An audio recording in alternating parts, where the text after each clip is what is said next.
lineman. So I'm going to talk about range with the Gnasher because it's extremely important in Gears and it's overlooked, I think, with how people play the game. I remember you owe me $20.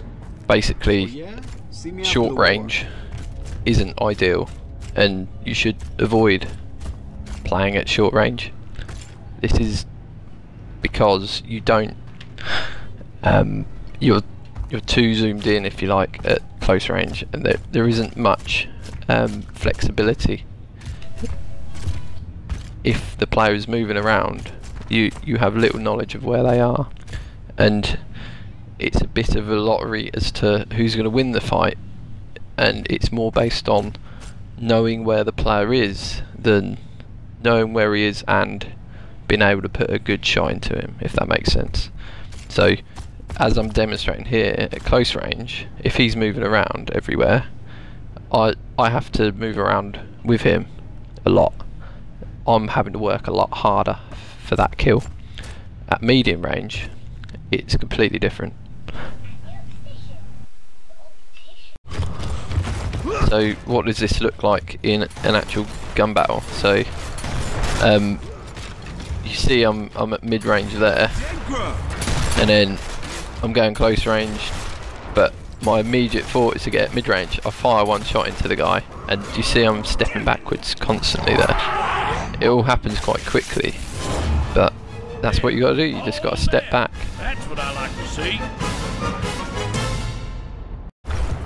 And then this clip is just sort of typical kind of looking gunfight, I guess. But so I get quite lucky with that guy who just sort of falls on my lap. But then I'm always trying to keep my distance. I'm not gonna engage with this guy unless he's really that stupid to just eat one of my shots. And you see there, he just dives into my mid range, and at that point he's got no cover. It's it.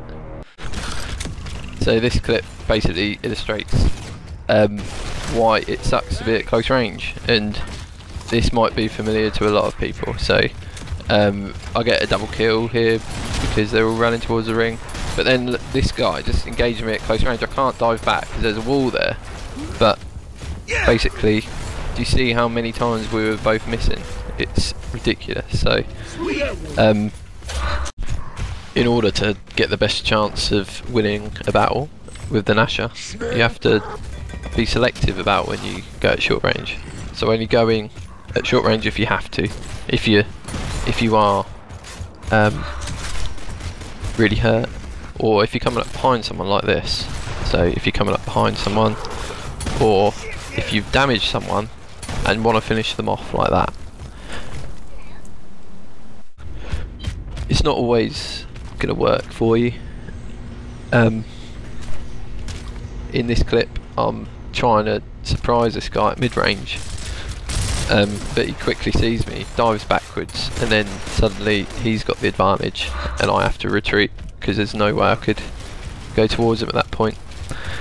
And then they know where I am, and then they're going to come behind me at any point, so I'm having to force the issue with this guy, and he gets a good shot on me when I'm hurt. I expect each and every one of you to nut the hell. So engage with people at mid range and avoid short range battles, and you should have a better kill death ratio. You should win more matches and just be a better player generally. And then it's more about your decision making as a player, and that's where it gets more interesting, I find, and you're able to manipulate the game a bit. So on fuel depot I like to take this route straight away because everyone's going for the grenades or the sniper, but no one's trying to dominate the middle of the map. That guy, I took him out without getting hurt whatsoever, and he was at my mid range the whole time. This guy I'm happy to engage with at short range because he's got the Lancer out, and it's better to be at shorter range with that as long as you don't miss any of your shots. And then this guy surprises me somewhat, but at short range it's always good to lead with a melee if you're in range. Try and remember to melee. Execution boxes, I'm the guy at the back on this one. So I'm defending this left hand side, the flank. The enemy's at mid range, so it's an easy kill for me on that one. And then we pick up the last guy as well, who decides to rush towards us. These guys aren't particularly high ranks, so it's good to kind of pick out their mistakes rather than pick out the ability of us.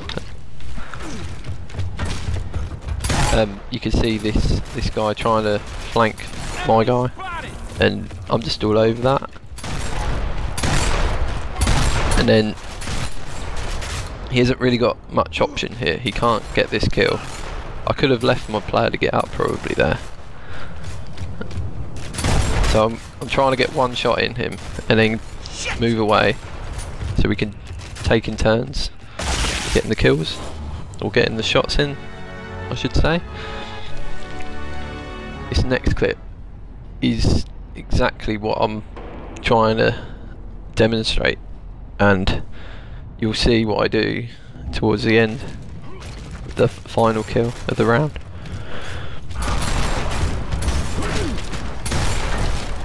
So this guy's at the back. My friend tries to get at close range and he gets one-shotted.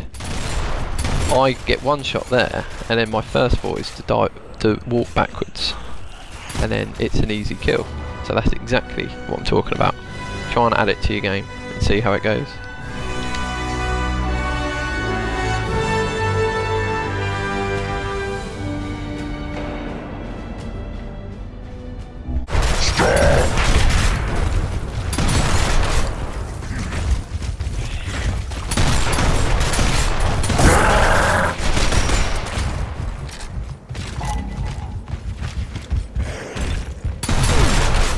I'm hit!